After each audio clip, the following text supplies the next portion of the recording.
جی، کہاں پہ تھا ہمارا سبق؟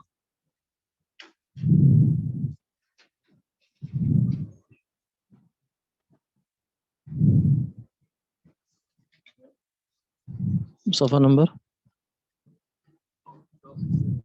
24 ہو گیا تھا.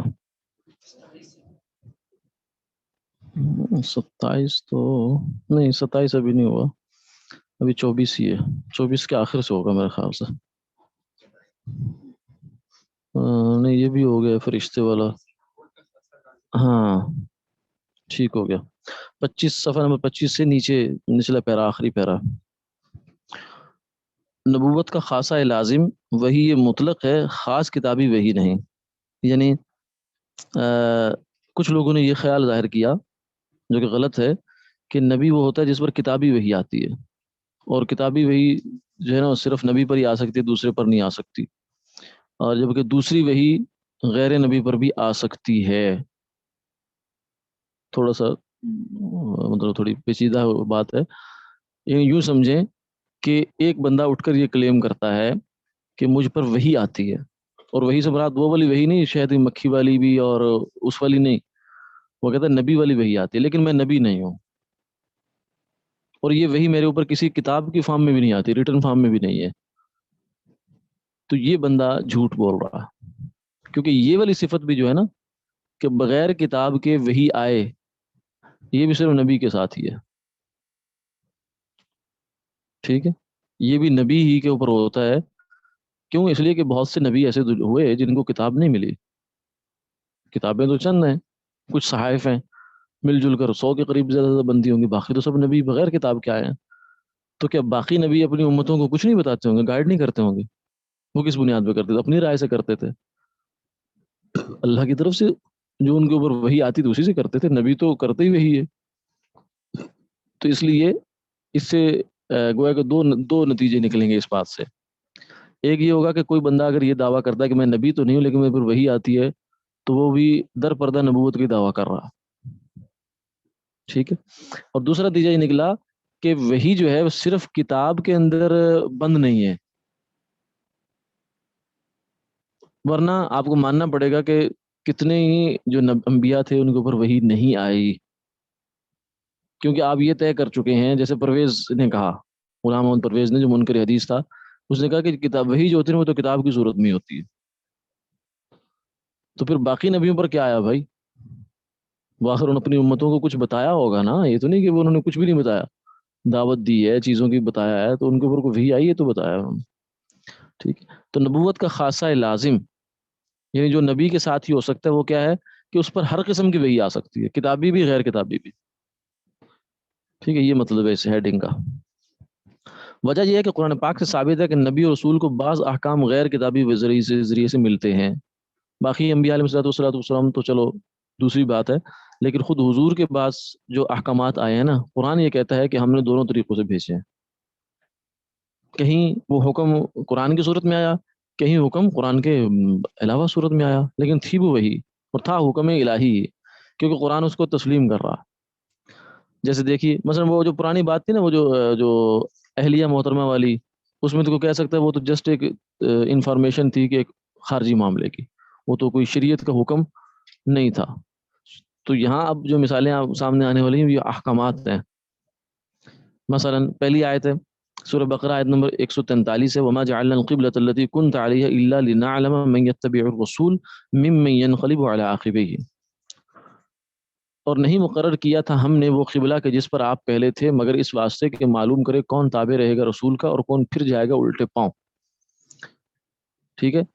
اس میں لفظ ہے ہم نے مقرر کیا قبلہ، یعنی قصہ یہ تھا کہ حضور جب تک مکہ مکرمہ میں تشریف فرما رہے تو آپ جو ہے نا کوشش کرتے تھے کہ اس طریقے سے نماز پڑھیں کہ بیت اللہ اور بیت المقدس دونوں سامنے ہو جائیں، کیونکہ بیت المقدس یعنی فلسطین یہ مکہ سے یوں سمجھے کہ یہ شمال میں واقع ہے، شمال میں، مدینہ بھی شمال میں ہے اور مکہ بھی شمال میں ہے، وہ بیت المقدس بھی شمال میں ہے۔ تو بیت اللہ کے آپ ایسی ڈائریکشن پہ کھڑے ہو سکتے ہیں کہ آپ کا منہ بیت اللہ کی طرف بھی ہو اور بیت المقدس کی طرف بھی ہو۔ لیکن جب آپ مدینہ منورہ تشریف لائے اور اصل میں قبلہ بیت المقدس ہی تھا، ٹھیک ہے، تو اب تو یہاں نہیں ہو سکتا تھا کیونکہ مدینہ بیچ میں ہے، مکہ جنوب میں ہے، بیت المقدس شمال میں ہے، بالکل اپوزٹ ہوگی دونوں سمتیں۔ تو اس لیے 16 مہینے 17 مہینے تک آپ صلی اللہ علیہ وسلم نے نمازیں پڑھی ہیں بیت المقدس کی طرف منہ کر کے، ٹھیک ہے۔ اور یہ جو بیت المقدس کی طرف منہ کر کے نمازیں پڑھی ہیں نا، یہ قرآن کی کسی آیت میں نہیں ہے کہ آپ بیت المقدس کی طرف منہ کریں، آخری شریع حکم تھا نا، تو یہ قرآن میں تو نہیں ہے، نہ یہ کہ منسوخ ہو گیا، پہلے ہو چلو پھر کینسل ہو گیا، وہ بھی پتہ ہے ہمیں کون کون سے احکامات پہلے تھے ختم ہو گئے، اس کا بھی بیان ہے۔ لیکن قرآن اس کو بیان کر رہا ہے کہ ہم نے بنایا تھا قبلہ، یعنی ہم نے اس کو بیت المقدس کو قبلہ بنانے کا آپ کو حکم دیا تھا، تو وہ حکم کہاں ہے؟ وہ کس فارم میں تھا؟ ریٹن فارم میں تھا یا دوسری فارم میں تھا؟ تو اگر دوسری فارم میں تھا تو پتہ چل گیا کہ وہی دوسری فارم میں بھی ہوتی ہے، سمجھے؟ معلوم ہوا کہ آیات کے نزول سے پہلے بیت المقدس کو قبلہ بنانا اللہ تعالیٰ کے حکم سے تھا، حالانکہ سارے قرآن میں اس کا کہیں ذکر نہیں ہے۔ تو یہ وحی الہی تھی مگر کتاب اور قرآن کے علاوہ۔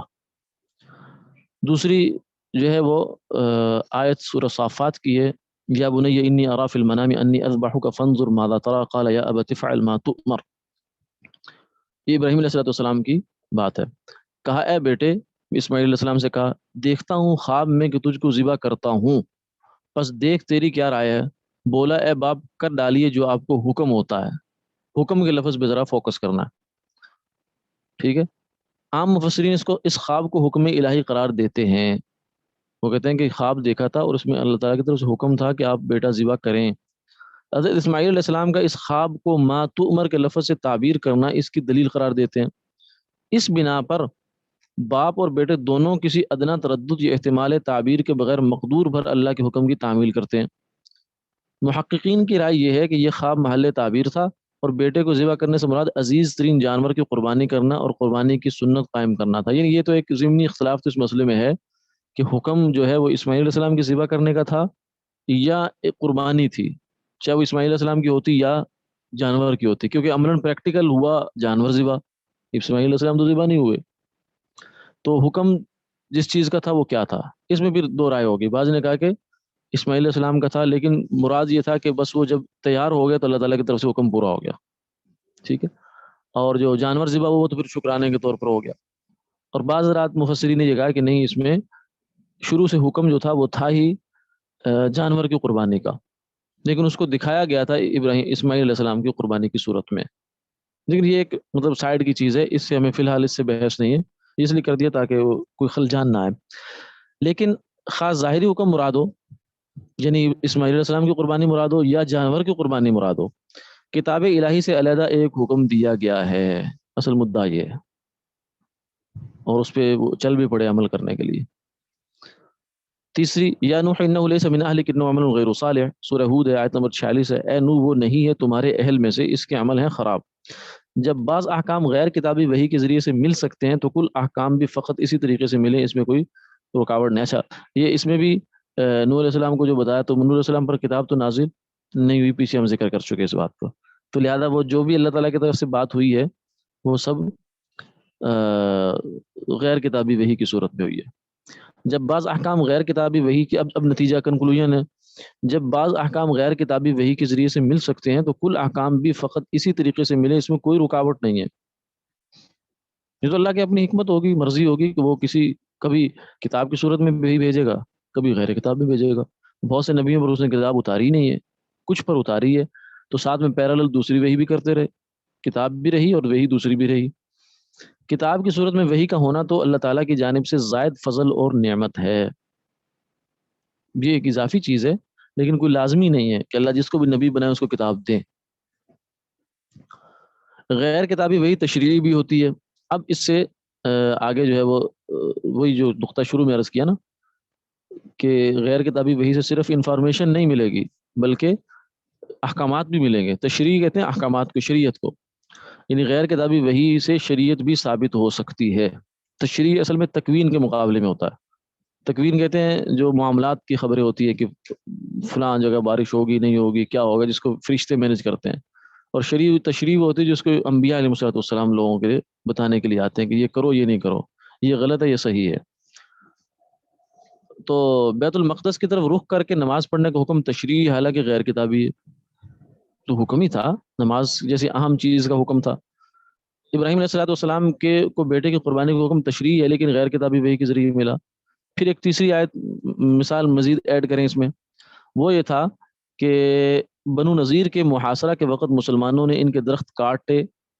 یہ ایک قبیلہ تھا مدینہ منورہ کے قریب تھا، تو انہوں نے شرارتیں کرتے رہتے تھے، شرارتوں سے باز نہیں آتے تھے. پھر ان کا انجام ہوا کہ ان کا محاصرہ کر لیا گیا، تو یہ اپنے قلعے میں بند ہو گئے.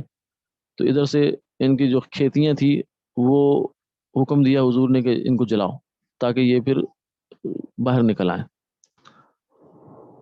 باغ اجاڑے تاکہ وہ اپنا مالی نقصان ہوتا ہوا دیکھ کر بند قلعہ سے باہر آئیں اور کھلی جنگ میں درختوں کی رکاوٹ نہ رہے. ٹھیک ہے، کیونکہ درخت بذات خود ایک فصیل ہوتا ہے. دشمنان اسلام نے اعتراض کیا کہ مسلمان خود تو فساد سے روکتے ہیں، کیا درخت کاٹنا فساد نہیں ہے؟ یہ اس وقت ہی اعتراض ہو گیا. جو اعتراض آج ہوتے ہیں نا اسلام پر، انہوں نے بہت سے اعتراضات وہ ہیں جو ابو جہل کر چکا، بہت سے وہ ہیں جو عبداللہ بن ابی کر چکا، بہت سے وہ ہیں جو کعب بن اشرف کر چکا یہودی. عبداللہ بن ابی رئیس المنافقین تھا.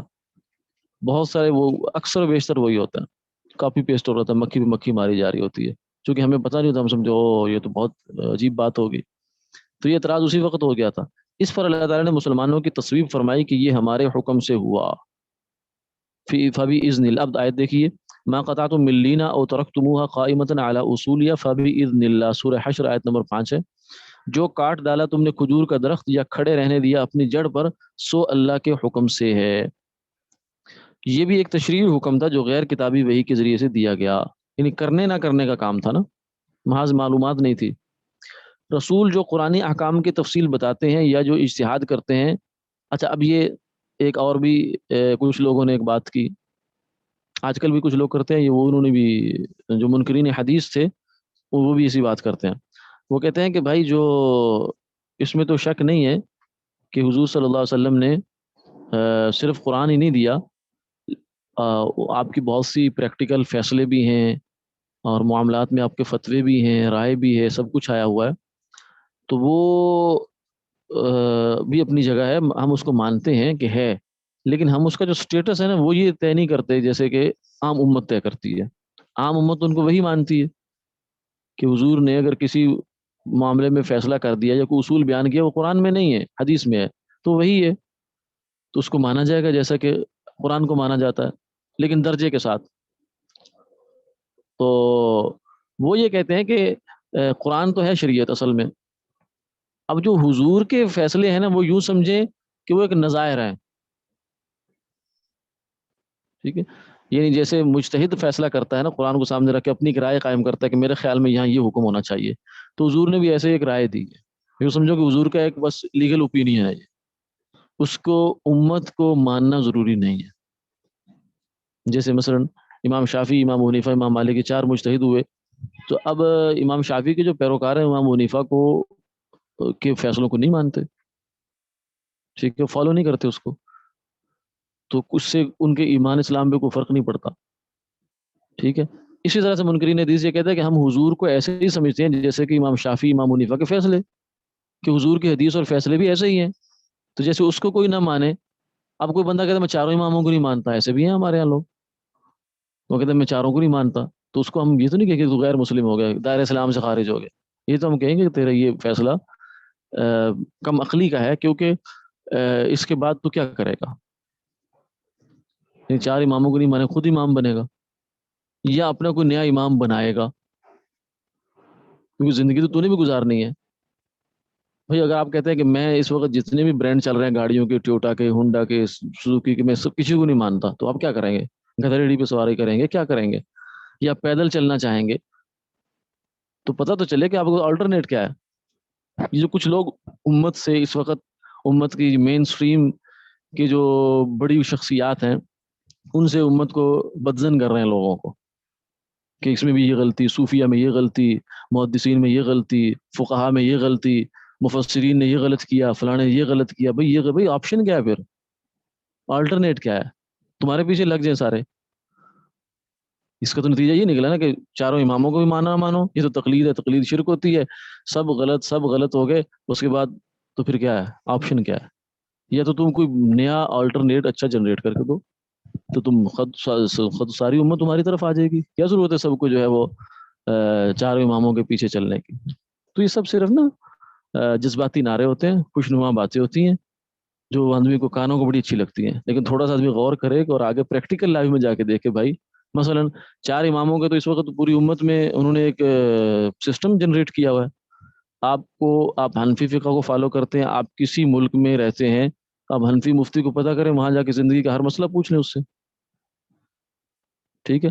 جو آدمی کہتا ہے کہ ان چار اماموں کو اٹھا کر ردی کی ٹوکری میں ڈال دو، اسے کہو کہ میرے زندگی کے جو پریکٹیکل مسائل ہوں گے اس کے جواب کے لیے تو آئے گا، اور تو چار مسئلے بیان کر کے اس کے بعد بھاگ جاتا ہے. رفع دین کرنا چاہیے، آمین پڑھنی چاہیے، یہ کرنا چاہیے، وہ کرنا چاہیے. تو زندگی کے چار مسئلے تو نہیں ہیں بھی. میری طلاق کا مسئلہ بھی ہو سکتا ہے، میری شادی کا مسئلہ بھی ہو سکتا ہے، مجھے خرید و فروخت کے مسائل پیش آئیں گے، مجھے قدم قدم پہ شریعت کی رہنمائی کی ضرورت ہوگی، وہ تیرا باپ دے گا آ کر. ٹھیک ہے. تو یہ ایسے ہی جیسے آدمی یہ کہے کہ یہ سب برانڈ چھوڑ دو، ٹھیک ہے، میں ایک نیا برانڈ لوں. بھائی اس کے مکینک کہاں ملیں گے؟ اس کے اسپیئر پارٹس کہاں سے ملیں گے؟ بہت سے لوگ کہتے ہیں بھائی یار گاڑی تو یہ ٹھیک ہے، لیکن میاں اس کی جو سروسز ہیں نا وہ نہیں ہوتی، مکینک ہی نہیں ملتا اس کا کہیں. تو لے کے کیا کرنا ہم نے؟ تو جو ائمہ اربعہ ہیں، چاروں اماموں نے جو دین دیا ہے امت کو، تو انہوں نے پورا سسٹم کیا ہوا ہے، آج تک ہے، ہر زمانے میں رہا ہے. اس وقت بھی آپ چلے جائیں انڈونیشیا ملیشیا میں، آپ کو شافی مفتی ملیں گے. پوچھے مسئلہ ان سے جا کر، شافی والے شافی سے پوچھتے ہیں. افریقہ میں چلے جائیں مالکی ملیں گے. حجاز کے علاقوں میں حنبلی ہیں. ہمارے بر صغیر وغیرہ میں ترکی، یہ اس طرح کے علاقوں میں جو ہے نا یہ حنفی ہیں. تو حنفی مفتی آپ کو ملے گا. تو پریکٹیکل ہے یہ. تو یہ بس خوشنما نعرے ہوتے ہیں، ان سے متاثر نہیں ہونا چاہیے آدمی کو. یہ بچگانہ باتیں ہوتی ہیں. اسی طریقے سے ایک نعرہ یہ لگتا ہے کہ اختلاف نہیں ہونا چاہیے. اختلاف بڑی بری چیز ہوتی ہے. امت کو اتفاق پہ آنا چاہیے. قرآن ایک، نبی ایک، حدیث ایک، کلمہ ایک، کعبہ ایک، مکہ ایک، مدینہ ایک. تو اختلاف کیوں ہے؟ تو یہ بھی بڑا جو ہے نا وہ خوشکن نعرہ ضرور ہے، مگر یہ حقائق سے آنکھیں موندنے کے مرادف ہے. کیونکہ اختلاف کا ایک مطلب یہ ہے کہ وہ اصولی چیزیں دین کی جن میں اختلاف نہیں ہونا چاہیے، مثلا توحید میں، رسالت میں، ختم نبوت میں، ناموس رسالت میں، اس میں تو کسی کا اختلاف ہے بھی نہیں. جو امت کی مین سٹریم ہے وہ تو آج تک اس پہ متفق چلی آتی ہے، سب عقائد پر متفق چلی آتی ہے. تو اس میں تو اختلاف نہیں ہے. جو اختلاف کرے گا وہ تو اہل سنت سے خارج ہو کے گمراہ ہو گیا. معتزلہ ہوئے، خوارج ہوئے، جتنے فرقے ہوئے وہ چلتے چلے گئے، نکل گئے. اب جو مین سٹریم اس وقت موجود ہے وہ چار اماموں کے ماننے والے ہیں. ان میں اختلاف ہیں تو فروع کے اندر، یعنی ان مسئلوں میں اختلاف نہیں کہ جن میں اختلاف کرنے سے آدمی گمراہ ہو جاتا ہے. یہ اختلاف تو خود صحابہ میں بھی رہے ہیں. ایک صحابی کہتا ہے خون نکلنے سے وضو ٹوٹتا ہے، دوسرا کہتا ہے نہیں ٹوٹتا. ٹھیک. ایک کہتا ہے جسم کے خاص حصے کو جو ہے وہ چھونے سے بغیر کپڑے کے وضو ٹوٹ جائے، دوسرا کہتا ہے نہیں ٹوٹتا. تو یہ اختلاف اگر برے تھے تو پھر نعوذ باللہ اس زمانے میں بھی یہ برائی رہی ہے. تو ان اختلافات کو ختم کرنے کی خواہش جو ہے نا یہ بڑی معصوم سی اور بڑی خوشنما خواہش ہے، لیکن اصل میں یہ خطرناک بھی ہے اور اصل میں حماقت ہے. اور اس کا نتیجہ یہ نکلتا ہے بقول کسے. انہوں نے کہا کہ اس امت کا المیہ یہ ہے کہ ایک بندہ اٹھتا ہے اور اٹھ کر فرقے فرقے فرقے فرقے فرقے فرقے کہتے کہتے خود ایک فرقہ بن جاتا. یعنی اس نے امت کی اختلافات یا فرقے کم کرنے کی خدمت یہ سر انجام دی کہ ایک عدد فرقے کا اضافہ کر کے منظر عام سے غائب ہو گیا. وہ اس سے اچھا ہوتا چار ہی نہیں رہتا آدمی. کیوں؟ اسی کی لازمی سی بات ہے کہ جب بھی آپ ایک نیا نظام جنریٹ کریں گے نا تو آپ کو پھر پورا کچھ کرنا پڑے گا. جیسے ہمارے اہل حدیث مکتبہ فکر ہے، وہ چاروں ائمہ سے نکلا باہر، تو اب ان کو سب کچھ اپنا بنانا پڑے گا. یہ تو نہیں کہ صرف بس تقریر کر کے مخالفت کر لینا ضروری ہے. بھی دارالافتاء بھی اپنے بناؤ، اپنے پھر مدارس بنانے پڑیں گے، اپنی فقہ آپ کو بنانی پڑے گی، اس فقہ کو پھر پڑھانا پڑے گا. پھر اس فقہ پر آپ کو وہی اعتراضات کا سامنا کرنا پڑے گا جن اعتراضات کو آپ نے فقہ حنفی پر کیا، مالکی پر کیا، سب پر کیا. تو آج آپ کو بھی سامنا کرنا پڑے گا. تو اس لیے یہ عملی یہ چیز نہیں ہوتی صحیح. ٹھیک ہے. تو بات یہاں سے چلی تھی کہ کچھ لوگ یہ کہتے ہیں کہ نبی جو اجتہاد فرماتے ہیں، نہیں، نبی جو قرآن کے باہر کی جو چیزیں حضور نے دی ہیں ہمیں، وہ ان کا اجتہاد تھا. وہ کیا تھا؟ اجتہاد تھا، اور اجتہاد تو کو ماننا ضروری نہیں ہوتا، ٹھیک ہے؟ تو اس لیے آپ حدیث کو لے لیں تو اچھی بات ہے، نہیں لیتے تو کوئی آپ کے اوپر الزام نہیں ہے، نعوذ باللہ من ذالک، یہ وہ بات کرتے ہیں۔ لیکن اس کو رد کرنے کے لیے فرمایا کہ رسول جو قرآنی احکام کی تفصیلات بتاتے ہیں، یعنی قرآن میں ایک حکم آیا ہے، مجمل ہے، اس کی کوئی تفصیل ڈیٹیل نہیں ہے، ڈیٹیل حدیث میں آئی ہے اس کی۔ مثلا قرآن میں آیا کہ چور کا ہاتھ کاٹ دو، اب بھائی ہاتھ کہاں سے کاٹنا ہے، کون سا کاٹنا ہے؟ ہاتھ تو عربی زبان میں یہاں سے یہاں تک سارے کو کہتے ہیں، ٹھیک ہے؟ کہتے ہیں ہاتھ اوپر کرو، کون کون تیار ہے؟ اس قرارداد کی تائید کون کرتا ہے؟ ہاتھ اوپر کرو، تو صرف اتنا کرنے سے ہوتی؟ تو اس وقت آپ کا پورا ہاتھ ہوتا ہے یہاں سے یہ دیکھا، ٹھیک ہے؟ تو کبھی کبھی یہی بھی ہاتھ ہوتا ہے، بھائی کھانا کھانے سے پہلے ہاتھ دھو لو، تو ظاہر ہے کہ یہاں تک تو نہیں دھویا جاتا ہاتھ۔ اچھا وضو کے لیے ہاتھ دھو لو، تو وہاں یہاں تک ہوتا ہے۔ تو ہاتھ تو تینوں ہی اس کے مطلب ہو سکتے ہیں۔ تو قرآن کہتا ہے کہ ان کے ہاتھ کاٹ دو، تو بھائی یہاں سے کاٹو، یہاں سے کاٹو، یہاں سے کاٹو، کہاں سے کاٹو؟ قرآن میں تو اس کا تذکرہ نہیں ہے۔ پھر دایاں کاٹو بایاں کاٹو، اس کا بھی تذکرہ نہیں ہے۔ تو یہ تفصیل تو حدیث نے بتائی ہے، قرآن میں تو یہ نہیں ہے۔ قرآن میں تو نمازوں کی رکعت نہیں ہے، نمازوں کی تعداد نہیں ہے، بنیادی جو فرض سب سے اہم فریضہ اسلام کا ہے، زکوٰۃ کا حکم جو ہے، لیکن کس مال پہ زکوٰۃ دینی ہے، کتنی دینی ہے، کب دینی ہے، کس کنڈیشن میں دینی ہے، یہ کوئی تذکرہ نہیں ہے قرآن پاک میں۔ تو یہ تفصیلات حضور بتائے گئے، انہوں نے بتائی ہیں، یا کچھ ایسے احکامات ہوں گے جن کا قرآن میں سرے سے ذکر ہی نہیں ہوگا، نہ اس کی بیسک انفارمیشن قرآن میں ہے، نہ ڈیٹیل ہے۔ کچھ ہوں گے جن کی بیسک وہاں ہوگی لیکن ڈیٹیل حدیث میں ہوگی، کچھ ایسے ہوں گے جن کی کچھ بھی قرآن میں نہیں ہے، وہ سارا حدیث کا ہی حکم ہے۔ تو یہ جو کچھ بھی آپ نے فرمایا ہے، یا اس سلسلے میں آپ نے جو اجتہاد کیا ہے، اچھا اس میں سے کچھ احکامات ایسے ہوں گے کہ جو براہ راست اللہ کی طرف سے حکم آیا کہ یہ بتا دو لوگوں کو، لیکن قرآن میں نہیں ہے، جیسے ابھی آ گیا پیچھے۔ اچھا کچھ ایسے ہوں گے کہ جو حضور نے اپنی رائے سے فیصلے کیے، ایسا بھی ہے کہ نہیں کہ حضور نے اجتہاد نہیں فرماتے تھے، حضور بھی اجتہاد فرماتے تھے، لیکن نبی کے اجتہاد میں اور امتی کے اجتہاد میں فرق ہوتا، وہ فرق ڈیٹیل دوسری جگہ ہوگی۔ تو لیکن بات ایک فرق یہ ہوتا ہے کہ امتی کا اجتہاد جو ہوتا ہے نا، اگر غلطی ہو جائے اس سے، تو اللہ تعالیٰ کی طرف سے کوئی ضمانت نہیں ہوتی اس بات کی کہ اس غلطی کو کی کریکشن کی جائے گی، تصحیح کی جائے گی، یہ کوئی ضمانت نہیں۔ لیکن نبی کے اجتہاد کی ضمانت ہوتی ہے۔ اس لیے فائنلی اگرچہ ابتداءً تو یہ ہوا کہ نبی نے اجتہاد فرمایا ایک چیز میں، لیکن فائنلی جب اللہ تعالیٰ کی طرف سے اس کے اوپر سکوت آ گیا، خاموشی، تو اوکے،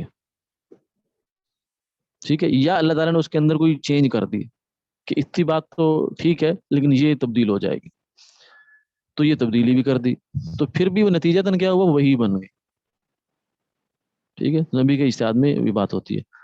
اس نے فرمایا کہ رسول جو قرآنی احکام کی تفصیلات بتاتے ہیں یا جو اجتہاد کرتے ہیں، رسول کی حیثیت سے کرتے ہیں، عام مجتہد کی حیثیت سے نہیں کرتے۔ چنانچہ مثال ہے، بدر کے قیدیوں سے فدیہ لینے کا فیصلہ اور حکم اجتہادی تھا، اس میں کوئی وحی نہیں تھی، حضور نے مشورہ کیا، مشورہ کر کے ابو بکر کی رائے پسند کر لی، حضرت عمر کی رائے دوسری تھی، صرف حضرت عمر ان کے ساتھ ایک دو صحابہ کی رائے تھی کہ ان سب کو قتل کر دیا جائے، اور ہم میں سے ہر شخص اپنے قریبی رشتہ دار کو قتل کرے، جبکہ حضرت ابو بکر صدیق اور عام صحابہ کی رائے تھی کہ زر فدیہ لے لیا جائے۔ حضور صلی اللہ علیہ وسلم کی بھی رائے یہی ہوئی، اس پر فیصلہ ہوا، تو اس پر اللہ تعالیٰ نے عتاب فرمایا، ٹھیک ہے۔ سورہ انفال آیت نمبر 68-67 ہے، نبی کو نہیں چاہیے کہ اپنے یہاں قیدی رکھے قیدیوں کو جب تک خون ریزی نہ کر لے ملک میں، تم چاہتے ہو اسباب دنیا کا، اور اللہ کے ہاں چاہیے آخرت، اور اللہ زور آور ہے، حکمت والا ہے۔ اگر نہ ہوتی ایک بات جس کو لکھ چکا اللہ پہلے سے، تو تم کو پہنچتا اس لینے میں بڑا عذاب۔ یا دو باتیں قابل غور ہیں۔ نمبر ایک فرمایا ما کان للنبی ان یکون له اسرا، نبی کو نہیں چاہیے کہ اپنے قیدیوں کو رکھے۔ نبی کا لفظ استعمال کر کے واضح کر دیا کہ اس اجتہاد میں آپ کی نبی کی حیثیت برقرار ہے، دیگر مجتہدین کی طرح نہیں ہیں آپ۔ نمبر دو، دیگر مجتہدین کے اجتہاد پر جب کہ وہ خطا ہی ہو، اللہ تعالیٰ کی طرف سے عتاب نازل نہیں ہوتا۔ یعنی امام حنیفہ رحمۃ اللہ علیہ نے، امام شافعی سے اگر کوئی مسٹیک ہوگی، کبھی ٹیکنیکل مسٹیک اجتہاد میں، تو اللہ تعالیٰ کی طرف سے ان کو کوئی پکڑ نہیں ہوگی کبھی بھی، بلکہ اس اجتہاد کے حق و باطل ہونے کا ہم قطعی فیصلہ دے ہی نہیں سکتے، اور فقط یوں کہہ سکتے ہیں کہ ہمارا گمان غالب یہ ہے کہ اس مجتہد کا قول صحیح ہے اور دوسرے کا قول غلط ہے، لیکن احتمال ہے کہ معاملہ اس کے برعکس ہو، یہ ہوتا ہے اس میں زیادہ سے زیادہ۔ اس کے برخلاف نبی صلی اللہ علیہ وسلم کے اجتہاد پر اللہ تعالیٰ کا عتاب اس بات کی دلیل ہے کہ آپ کا اجتہاد دیگر مجتہدین کے اجتہاد کی طرح نہیں تھا۔ ان دو باتوں میں غور کرنے سے معلوم ہوتا ہے کہ نبی کے اجتہاد کو وحی کی رہنمائی حاصل ہوتی ہے، نبی کا اجتہاد وحی کی روشنی میں ہوتا ہے، اور مزید وحی آ کر اس کو تائید اور تردید بھی کر دیتی ہے، اس طور سے کہ اگر اللہ تعالیٰ کی مرضی کے موافق ہو تو فبیہ، ورنہ اس کو تبدیل کر دیا جاتا ہے۔ وحی کی تائید حاصل ہونے کی وجہ سے نبی کے اجتہاد کو وحی میں سے شمار کیا جائے گا۔ مذکورہ آیت کا بیان یہ ہے کہ فدیہ لینے کا فیصلہ فی نفسی تو غلط نہیں تھا، البتہ عتاب اس بات پر نازل ہوا کہ آپ نے اپنی شیان شان فیصلہ کیوں نہیں کیا۔ یہ اب اس کی تفصیل ذرا بتا رہے ہیں تاکہ ذہن میں اشکال نہ آئے کہ حضور نے اللہ کی منشا کے خلاف کیوں کام کیا۔ ٹھیک ہے، تو کہتے ہیں کہ فی نفسی تو غلط نہیں تھا، کیونکہ فدیہ لے کر چھوڑنا قیدی کو آج بھی جائز ہے، اس وقت بھی جائز تھا۔ تو مسئلہ صرف یہ تھا کہ اس موقع پر آپ کو یہ فیصلہ زیادہ بہتر کرنا چاہیے تھا، یعنی غلط کام نہیں تھا، فیصلہ غلط نہیں تھا، اس کو غلط نہیں کہیں گے ہم کہیں گے کہ خلاف اولا، یعنی اس وقت کے لحاظ سے، اس سچویشن کے لحاظ سے یہ کرنا زیادہ بہتر تھا۔ قاعدہ ہے حسنات الابرار سیئات المقربین، عام نیکوکاروں کی بعض باتیں جو ان کے حق میں نیکی شمار ہوتی ہے، مقربین وہی کرے تو ان کے حق میں خطائیں ہوتی ہیں۔ یعنی ایک عام گلی کا لڑکا ہمارے ابا جی کو تھوڑی سی رسپیکٹ دے دے تو اس کی اخلاق ہے، لیکن ایک بیٹا اگر اتنی سی رسپیکٹ دے ابا کو تو یہ اخلاق نہیں ہے، اس کی بد اخلاقی ہے، کیونکہ اس سے تقاضا زیادہ ہے۔ ٹھیک ہے، یعنی وہ صرف گزرتے یہ پوچھ لے انکل کیا حال ہے تو کہیں گے بیٹا بڑا شائستہ ہے، لیکن اگر بیٹا صاحب جو ہے ابا سے پوچھیں ابا جی ٹھیک ہے اور کیا کہ نکل جائے آگے بس، تو یہ بد اخلاقی ہے، کیوں؟ اس لیے کہ اس کا مقام اور مرتبہ جو ہے یہ تقاضا کرتا ہے کہ اس سے زیادہ اس کو کرنی چاہیے تھی۔ تو نبی جو ہیں وہ چونکہ اللہ کے بہت قریب ہوتے ہیں، تو بعض فیصلے امتیوں کے حق میں تو نیکیاں ہوتے ہیں، لیکن ان کے حق میں بعض دفعہ اللہ تعالیٰ کی طرف سے اس پر آ جاتی ہے، پوچھ پڑتال ہو جاتی ہے کہ آپ نے یہ کیسے کیا، یہ کام آپ کو نہیں کرنا چاہیے تھا۔ ما آتاکم الرسول فخذوہ وما نہاکم عنہ فانتہوا، سورہ حشر آیت نمبر 7 ہے، اور جو رسول دیں اس کو لے لو، جس کے منع کرے اس کو چھوڑ دو۔ اس آیت کریمہ ما آتاکم اور ما نہاکم کے عموم، ما یعنی جو بھی دیں تمہیں، جس چیز سے منع کریں، تو اصل بات یہ ہوئی کہ اس کا مطلب ہے کہ اصل دین جو ہے وہ رسول ہوتا ہے، وہ قرآن بھی اسی نے دیا، تو ہمیں پتا کہ قرآن ہے۔ تو اس لیے یہ جو کہنا نا کہ قرآن اصل ہے، اس میں اصل میں آپ رسول کی حیثیت جو ہے اس کو کہیں نہ کہیں لے جاتے ہیں، کہ اصل دین کی بنیاد تو پیغمبر کی ذات ہوتی ہے۔ رسول اللہ صلی اللہ علیہ وسلم کے تمام تر اوامر و نواہی شامل ہیں، خواہ وہ اوامر و نواہی قرآن پاک میں صراحتاً مذکور ہوں، خواہ قرآن سے مستنبط ہوں، یا آپ نے خود یا صحابہ کے مشورے سے اجتہاد کیا ہو، سب حضور کا دیے ہوئی ہے۔ یہاں عام بات یہ ہے کہ فرمایا ما آتاکم الرسول، یعنی جو حکم تمہیں رسول دیں، اس میں واضح طور پر بتا دیا کہ تمام تر اوامر و نواہی یہ رسول ہی کی حیثیت سے دیتے ہیں۔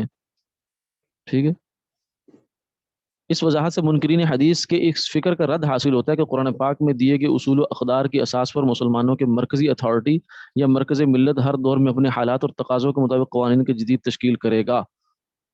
یہ ان لوگوں نے کہا، انہوں نے کہا جی قرآن میں کچھ اصول دے دی موٹے موٹے، اللہ نے شریعت کیا ہے، اب اس کے بعد مرکز ملت یعنی اس وقت کے جو لوگ ہوں گے نا وہ جمع ہو جائیں گے، دیکھیں گے کہ اس زمانے کے حالات کے لحاظ سے ان احکامات میں کس کو رکھنا ہے کس کو نہیں رکھنا۔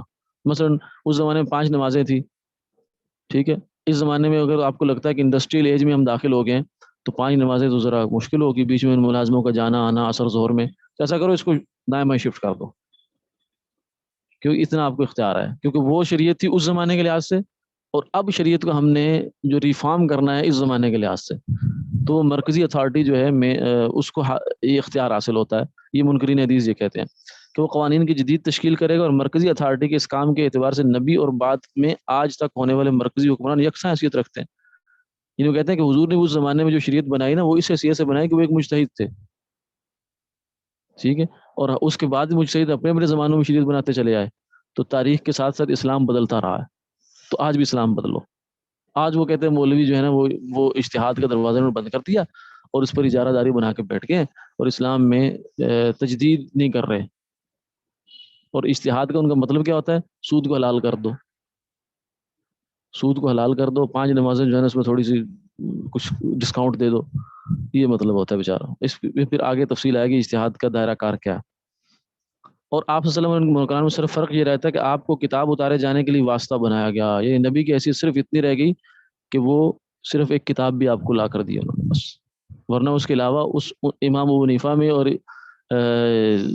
امام حضور صلی اللہ علیہ وسلم میں نعوذ باللہ کوئی فرق نہیں ہے. ٹھیک ہے، اللہ تعالیٰ گمراہیوں سے ہماری حفاظت فرما. السلام علیکم.